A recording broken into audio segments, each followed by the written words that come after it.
Hi, I'm Luke from Recce Works, and this is how to make a Trangia drawstring bag. The one we'll be making today is for the size 25, which is the larger one, but the patterns for download will include the one for the size 27, which is the smaller one. This is my updated version of the double drawstring bag. It's now a single drawstring bag, which uses less plastic parts and is slightly easier to make. Things you'll need: 8mm webbing, drawstring toggle, 1 to 1.5mm cord, a lighter fabric, a heavier fabric, and your printouts available in the description below. For the main body, I'm going to be using a canvas and then waxing it. The waxing recipe and all that, maybe I'll do in another video another time. I'll show a small little montage of waxing. But you can use a Cordura or a already waxed canvas, a slightly heavier fabric for the main body, and then some material that is compressible for the drawstring channel. Makes it a lot easier. Wax canvas doesn't compress very well with a drawstring, so that's why we're using this for the drawstring channel. The first thing we're going to do is glue our printouts together. Now that we've got our printouts glued together, we're going to cut out the fabric.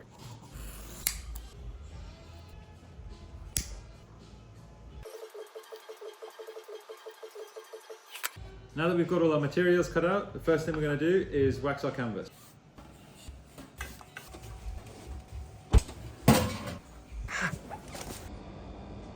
Now that we've applied the wax to the canvas, the first thing we're going to do is bias tape the drawstring opening over to the machine.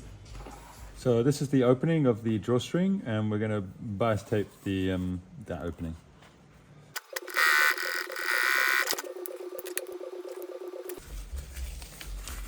The next thing we're going to do is close this up, and with this fabric we've got one coated side and we've got one uncoated side, and generally with these PU coated fabrics the drawstring slides better on the non-coated side, so we're actually using the non-coated side on the inside, which doesn't make for a nice feel on the outside, but it does make the drawstring slide a lot better.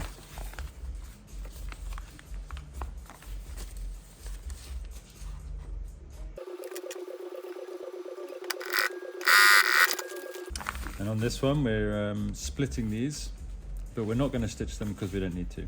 We don't need that strength on this drawstring. But just make sure when we close this up as a loop that we have these split open. And that is on the inside.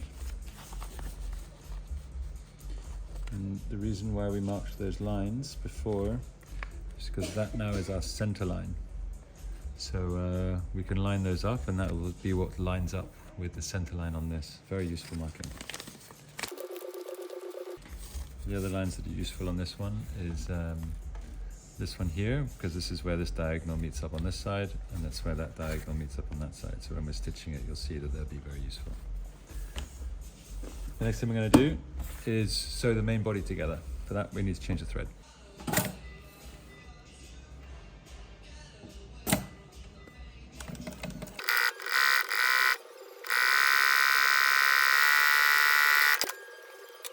The next thing we're going to do is stitch this seam open also, because then this is folding down on itself. So instead of having 16 folds of material on itself, it's only going to have 8, which is a lot thinner.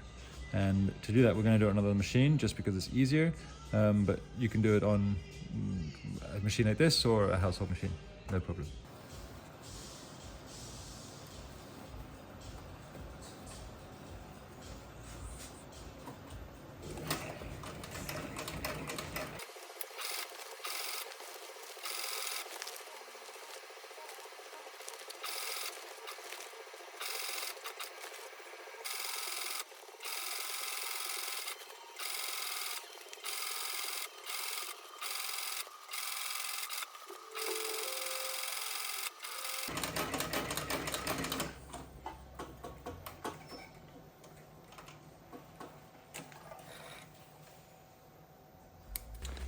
The next thing we're going to do is attach the drawstring channel onto the main body, and we need the drawstring opening on the inside.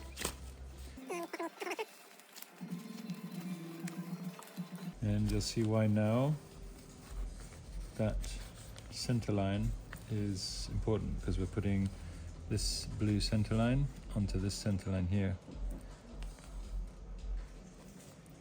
and stitching that, but we're also adding the loop webbing onto that.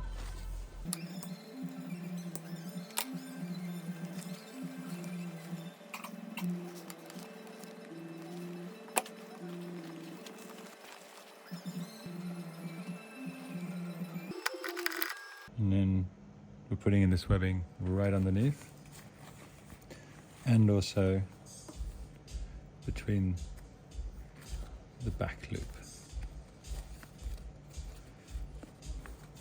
So that's where that webbing's going.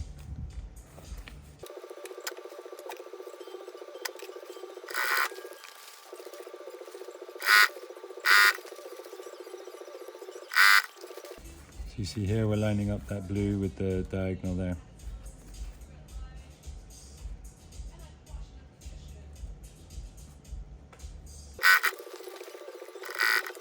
And then this buckle, we want this point here facing the opening. So it's going to go down flat on top of that opening and on top of that blue line.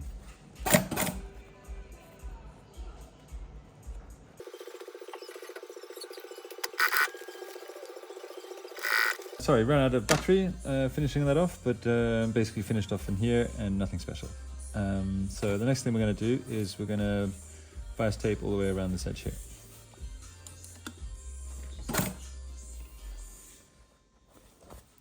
We are making the double section over the single section of this material. By that I mean this is single section, this is double section, so we're going to do the overlap over this.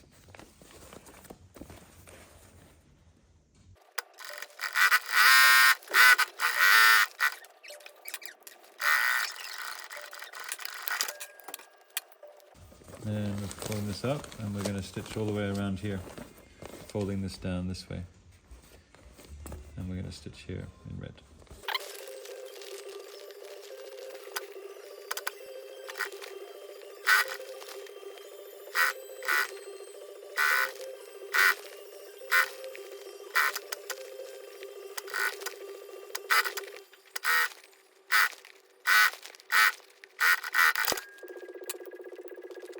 One last stitch to do, and that is to stitch these two pieces of webbing either side of this together here.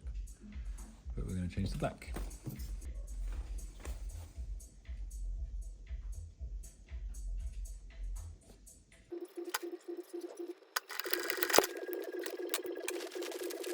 The last thing we're going to do is thread the draw cord.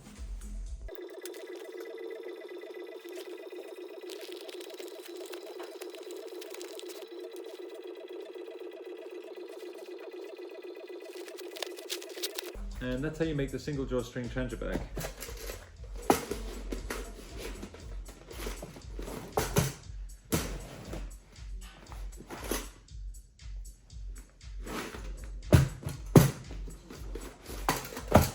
Makes a great tablecloth.